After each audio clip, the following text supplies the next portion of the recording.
everybody, and welcome back to Tuesdays with Leyla. I'm so glad that you could join me this Tuesday. And for those of you that are new to me, my name is Leyla. On Tuesdays, I upload a video that is chronicling my weight loss journey, just spreading some positive motivation and telling you my story. So I hope everybody is having a wonderful day. I had a pretty darn good week last week. I did not weigh in, which was a good thing because the scale would have been up. Just trust me. It would have been up. So it's a good thing. I had full intentions on doing it. I just kept getting distracted and doing something else while I was at work. Because I like to weigh on the exact same scale at work. Because then, I know it's a consistent number because different scales will have different numbers. And I am sorry, guys. Neighbors decided to fire up the lawnmower. It's drizzling. It's a cloudy, dreary day today. And hey, why not? Let's just mow the grass. Anyway, I digress. We'll move on. I wanted to kind of update you to let you know that I have been doing so very well with changing up some of my worse or bad habits that I've had. And so that kind of got me onto this tailspin about thinking about bad habits and how they become habits. And I had said in the last video, I was talking about something like if you do anything for 28 days, it automatically becomes habit. So that means if you have a bad habit, that's something that you've been consistently doing. So now it's no longer habit, it's routine. So we have to find ways to move away from those and transform and put them to the side. And so how do we do it? Well, basically how I have done it is I have just been really trying to be more self-aware of things that I do that I may not even realize I'm doing, things I'm doing kind of almost subconsciously that are literally habit. I mean, it's like an autonomous response to things. I don't even realize that I've done it until I'm halfway doing it. One of those, one way that I've been doing it is kind of, being more mindful of when I'm eating, how much I'm eating, and am I eating, is the food journaling. I find that very therapeutic almost in a way to actually write down every little thing that I put into my mouth, including things that I drink, such as, waters, Diet Cokes, coffee, what, have you. Just really mindful of that and the amount, how much water am I trying to take in. And I must say, I'm pretty darn proud of myself. I'm pretty darn impressed. Last week at work, on one particular day, I had no Diet Cokes. I had coffee, and then I had my water, and I don't like regular water. I don't drink regular water.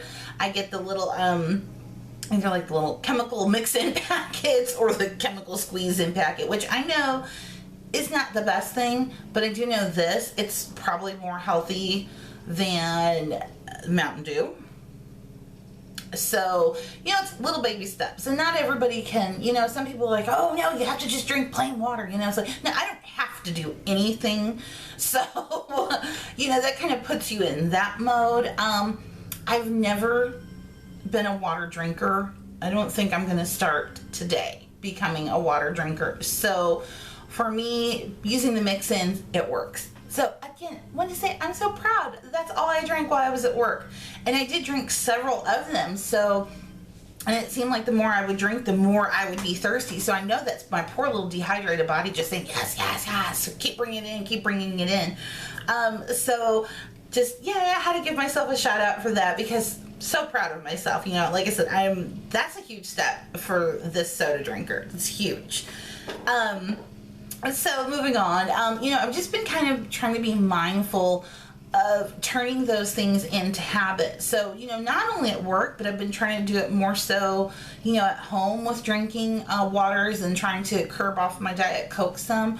I mean, I love my soda. I'm not ever going to give it up. I love Diet Coke. I know it's not the best thing. It contains aspartame, but again, like I said, it's baby steps for some of us.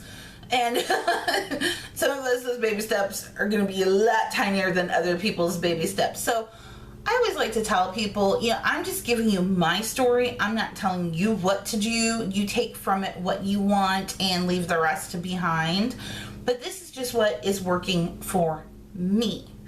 And I know that it's working and there's a difference. One, I'm seeing a difference in my skin. I mean, I have normal skin. I don't have problem skin to begin with, but I have noticed that it just feels a little bit more fuller. I don't think my crow's feet look as crowy. I think my inner lines, I know, and I don't even think that my bags, because see, you know, when I tip down, you can see them. I have deep set eyes. It's just a hereditary thing. But see, you get these puffy bags underneath. I think that those aren't nearly as puffy as they used to be, and I don't think my eyes are as sunken in because I think I'm more hydrated. So that's always a good thing. So just, you know, want to give the shout out for that. So that's what's working for me. So food journaling, definitely trying to increase my water intake. And then also kind of maybe that I've become too comfortable in certain things, and so I need to switch them up. So just the food choices in general I've been making, I'm trying to make sure that I present that as at the healthiest option that I possibly, you know, can without compromising flavor, because I like, if I'm gonna eat, I want to like what I'm eating. So we've been doing quite a bit of grilling here for the past week or so. So I've eaten a lot of grilled, you know, chicken. I've had grilled chicken like two or three times last week. It's delicious. I love chicken, and chicken on the grill I love even more. Not putting any sauces on it because I'm not really a big sauce fan, just some seasoning, and just eating the grilled chicken, you know, it's got way less fat than even if you saute it lightly in like any type of oil, you know, because it's just on the grill. So just trying to be mindful of things like that, and also watching portions, you know, making sure that my portion sizes aren't extravagant, and making sure I'm eating enough meals, because I'm so bad at not doing that.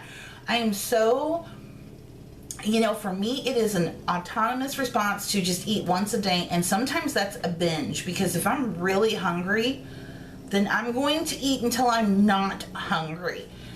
So that's never a good thing to do that to my body at one time and have it release all that insulin. You know, I'm always terrified of diabetes. I have hypoglycemia, which is kind of like that precursor that you could become diabetic, because I mean, diabetes is just basically your body not being able to regulate insulin. And so with hypoglycemia, I just have excessive insulin, and so my blood sugar level itself is low. That can easily flipped up the other way, and I could wake up one morning and have a blood sugar of, you know, 612 and be in DKA. One morning I could wake up and have a blood sugar of, you know, 30 and getting ready to go into a coma. You know, so, you know, that's what I'm always been terrified about. And recently my mother-in-law was diagnosed with type 2 diabetes. And I know why she has it, and she knows why she has it. She doesn't move, and she likes to eat. But more importantly, she doesn't move. So I'm kind of trying to motivate myself to move a little bit more. I haven't been lately, and that is due to some physical issues I have. I have what's called dextroscoliosis. It's from, well, really it's from two things. One, years of dancing that puts your body in positions that it should not be in. And then also I was in a pretty severe car accident quite a few years ago, and that really did some damage to my spine. Now, dextroscoliosis means my spine curves to the right, and in the accident I was in, it actually pulled things to the left. So I'm kind of like wonk wonk in my poor little back. You know, it's almost like a Z we've got going on. So that has really been bothering me a lot lately, and I think it's more so weather, because that tends to be brought on from changes in barometric pressure in the atmosphere. And I have a pinched sciatic nerve that my beautiful son, who is now 18, pinched when I was 4 months pregnant with him. And it pinches all the time now, because once it pinches, it's so easy for it to get pinched in there. So I've, you know, I've been in a lot of pain, to be honest, and not wanting to move as much, and really kind of having a hard time moving because my back is hurt so bad. There are some mornings I wake up and I'm just like, oh my gosh, what have I done to you, back? What have I done to you? Well, years of, you know, not being very kind to it, and now all this excess weight as well is not being very kind to it.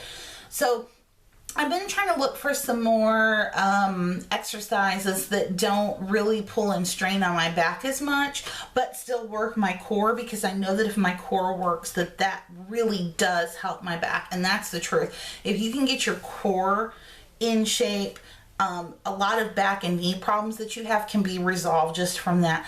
So I went back to actually what originally started my injury, was just some ballet movements and basically just standing in positions. And fourth position is fabulous for both my core and my back. See, look at me sit up nice and tall. Look, my head's getting cut off by the camera now, instead of me down here slouching. You know, and I have to, that's not easy for me because I like to slouch. It's comfortable. We all do. But good posture is so good for me. So I've been trying to work on that too. So I've been kind of looking, you know, and what's bringing this all to is I'm kind of seeing other people that are having like same issues but not doing anything about them. And so that will tie in, of course, to our quote at the end. And that's really kind of where I was, is seeing my mother-in-law with her type 2 diabetes, seeing other people I know, you know, just like, oh, I just can't even move anymore. My back's so bad and I'm going to have to go on disability and things like this. And I'm like, I'm 41. No, disability is not an option. My thought on disability is when I'm dead, okay?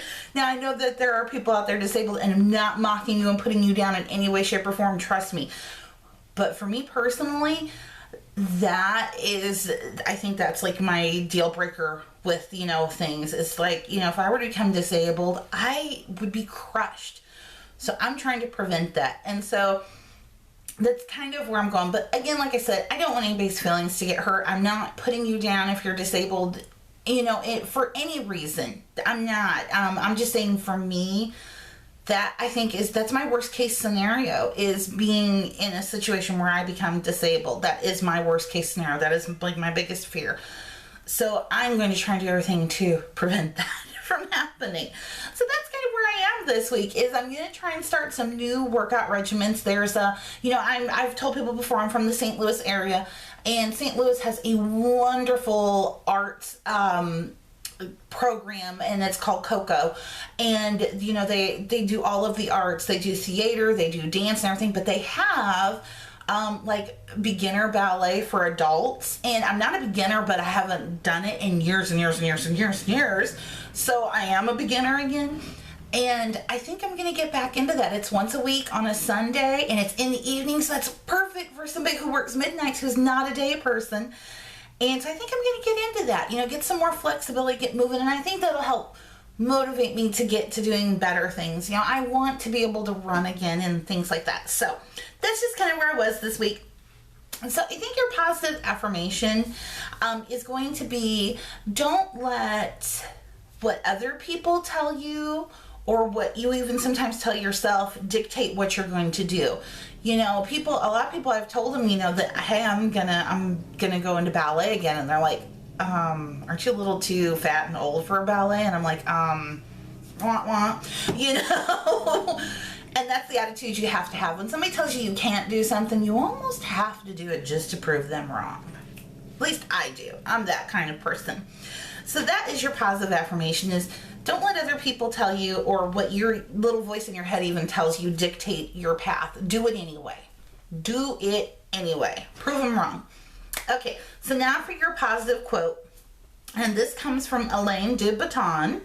And the quote is, the best cure for one's bad tendencies is to see them in action in another person.